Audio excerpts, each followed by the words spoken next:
Bien, como decíamos en la introducción, uno de los acontecimientos más importantes de la historia dominicana en el siglo XX es la Revolución de Abril. La Revolución de Abril, como todos saben, tuvo como antecedente el golpe de Estado al profesor Juan Bosch, al presidente de la República, en el 1963. Después de ese golpe de Estado, sobrevino un triunvirato como equipo gobernante en la República Dominicana. El profesor Juan Bosch se exilia en Puerto Rico y estaba acompañado de Fernández Domínguez. Del coronel, sí, que fue el líder indiscutible del alzamiento militar que comenzó a las 9 de la mañana en el campamento 16 de agosto, el que está ahí. Bueno, él fue el fundador del movimiento militar constitucionalista, porque él no estaba en el país. Él no estaba. Vamos a decir, ¿verdad?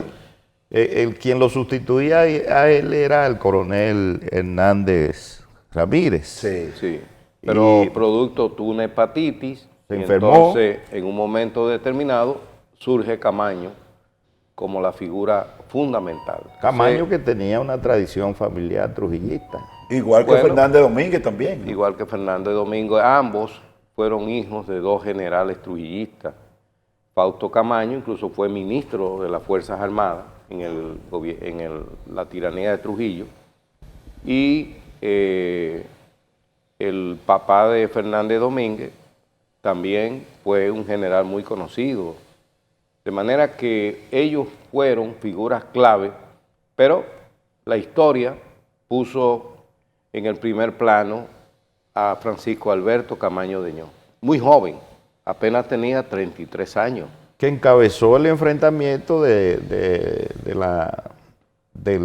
las Fuerzas Armadas en San Isidro, que estaban de aquel lado, ¿verdad?, del puente. Sí, claro. Y él encabezó la lucha armada. La bravura del coronel Camaño se manifestó sobre todo después que las fuerzas políticas que sustentaron la revolución se reunieron en la embajada de Estados Unidos. En la embajada y con el embajador de Estados Unidos. Exacto, con el embajador el norteamericano. 27 de abril de 1960. Y este lo combinó prácticamente porque estaban derrotados, supuestamente. Entonces de ahí salieron con una bravura muy insospechable. Al puente Duarte. Al puente Duarte, y detuvieron los soldados del CEFA, que era lo que estaban reprimiendo o tenían la intención de... por Elías Wessing. Hay que rescatar algo, jóvenes. Franklin Franco tiene una obra que se llama Clases, Crisis y Comando, que analiza los comportamientos orgánicos y estructurales de lo que en la República Dominicana se inauguró a nivel mundial, los comandos políticos, militares y civiles. Esa composición de los comandos constitucionalistas fueron réplica para otros países que en iguales condiciones combatieron en luchas intestinas. De manera que nosotros ahí, a través de esa revolución, de alguna manera, innovamos la capacidad organizativa y estructural de lo que fue el contenido de la Revolución de Abril, a través de esos comandos que fue la unidad cívico-militar, donde estaban todas las fuerzas, es decir, la unidad y la diversidad dentro del marco de lo que es el combate. La consigna fue retorno a la constitucionalidad sin elecciones. Correcto. Y en ese, como el profesor Juan Bosch no pudo retornar al país, entonces él autorizó que al coronel Francisco Alberto Camaño Deñó se le designara la Asamblea Nacional, es decir, los diputados y senadores que fueron electos en 1962, el 20 de diciembre de 1962, en el gobierno de 63, claro, se reunieron y eligieron a Camaño como presidente constitucional. Y eso es bueno decirlo porque muchas personas en este país no saben que Camaño fue presidente constitucional. presidente constitucional elegido por la Asamblea Nacional un 3 de mayo de 1965. Después de haber renunciado el presidente a la sazón, porque dentro del marco constitucional estaba la sucesión en caso de ausencia. Después que se asiló en la embajada. Molina Ureña, era el presidente de la Cámara de Diputados. Correcto. Bien, de verdad que todo el programa no daría para analizar la Guerra de Abril en todas sus aristas, sus vertientes. Nosotros simplemente hoy estamos recordando lo que hay que señalar y señalando los asuntos fundamentales. Eso es parte, recuperar la memoria histórica es fundamental, porque un proyecto de nación, para construir un nuevo proyecto de nación, tenemos que recuperar lo mejor de nuestro pasado. No porque el pasado se repite, como mucha gente cree, el pasado no se repite.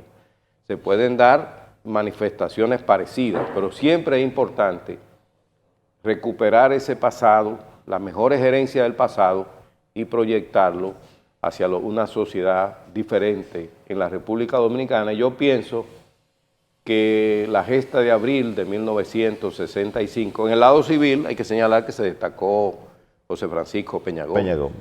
Y los muchachos del 14 de junio. Y otros, el 14 de junio, el MPD y otros grupos, el Partido Socialista Popular, en fin, fue toda una conjugación de fuerzas sociales y políticas que se aliaron, una gran coalición cívico-militar. Cívico-militar.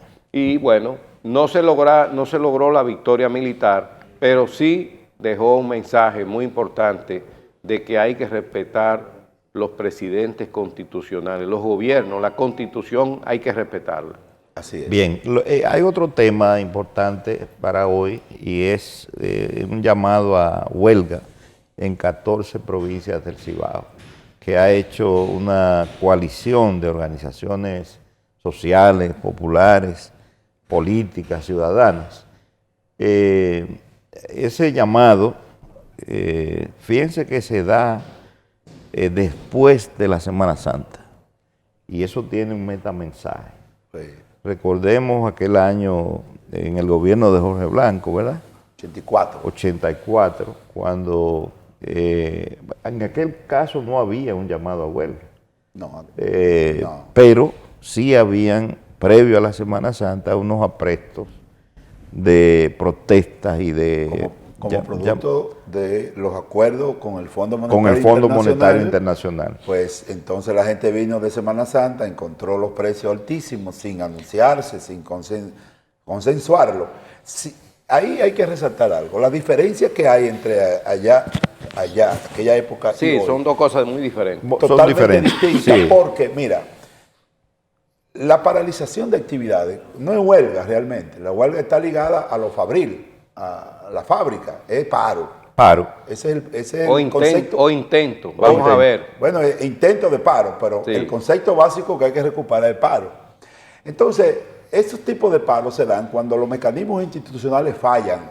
Y resulta que aquí los mecanismos institucionales no han fallado, en realidad.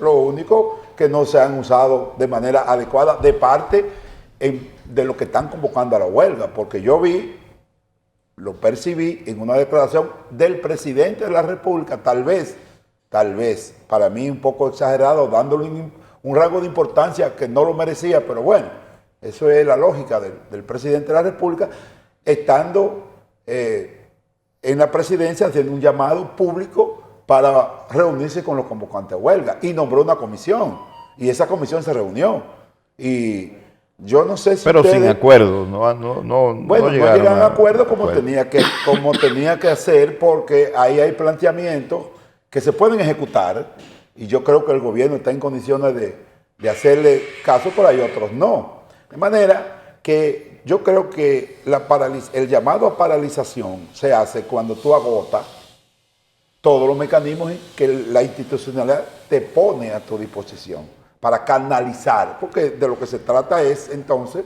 de que nosotros vivimos una sociedad altamente institucionalizada, donde se definen mecanismos de participación y de representación que tú lo usas para presionar al Estado, al gobierno, a que cumpla su función. Creo lo siguiente, miren, conozco muy bien lo que está pasando, porque de alguna manera fui testigo y actor de procesos anteriores. Lo que está pasando es que quieren aprovechar una inflación importada que genera un determinado disgusto en la población. Es decir, es fundamentalmente eso. Entonces, son reductos de grupos que vienen de grupos sociales, ¿verdad? Ya un poco desintegrados, que tratan de rearticularse a partir de llamar acciones determinadas. Como tal, esos grupos no tienen la fuerza para convocar un paro. No lo tienen, porque quienes lo están convocando no tienen una fuerza social ni política. Pero evidentemente que pueden haber fuerzas políticas que quieran aprovechar el mismo. Lo que lo convocan no tiene esa fuerza política, pero detrás de ellos pueden aprovechar su oposición fuerza que quieran rearticularse, que están un poquito a la defensiva y que quieran sobre todo fuerzas políticas deslegitimadas. Exactamente. O sea, entonces, que no tienen la legitimidad necesaria. Yo pienso que el país, el gobierno, toda la sociedad ha mostrado mucho rechazo a ese llamado. Ha habido diferentes instituciones, incluso hasta sindicatos, organizaciones sociales, como vimos que el Falpo se opuso, los grupos empresariales, casi todos a unanimidad. Juan Marta se opuso. De los transportistas. De los transportistas, ¿no? De manera que es un llamado que está tratando de ver si puede pescar en río revuelto en el marco de cierto disgusto que genera una inflación importada que afecta la calidad del consumo, la calidad de vida de los consumidores, ¿verdad? Se quiere hacer un ensayo, parece, con esto. Sí, se quiere hacer un ensayo a ver cómo va. Yo pienso que el presidente ha manifestado que está abierto al diálogo. Yo pienso que, a diferencia de lo que veíamos en el pasado, que lo que hacían los presidentes era amenazar a los huelguistas o a los supuestos huelguistas, en este caso el presidente ha dicho que está abierto a que le presenten sus demandas y que entiendan la situación internacional, que no es una situación local. El mundo está en una tormenta inflacionaria. El mundo, el planeta, la inflación en Estados Unidos es de la más alta en los últimos 41 años. La proyección 8.5%. En materia así de precios. De manera que esto no es un problema local, esto no es un problema de la República Dominicana. Yo pienso que hay que entender, hay que un llamado a la racionalidad, entender que el país vive a la una pausa situación. Porque tenemos una cantidad vamos a hacer grande un llamado, Agustín y Radamés. Mire, ¿no? Pero algo que hay que resaltar es que las organizaciones tienen el derecho constitucional de expresarse, a la protesta de protestar pacífica dentro del marco de lo que establece la ley. Exacto. Eso es innegociable. Claro. Ese derecho que ellos tienen. Claro. En función de ese derecho, entonces nosotros, tanto a las fuerzas del orden que están diseñadas para proteger al ciudadano, como a los que están llamando a la paralización, nosotros le hacemos un llamado a la prudencia, a la tranquilidad, para que cada quien en su lugar haga lo que tenga que hacer, no en desmedro de terceros, o sea, no presionando a personas, sino convenciendo a la gente. Muy bien. Vámonos a la pausa y volvemos con una interesante entrevista con la viceministra de Interior y Policía, licenciada Ángela Jaques.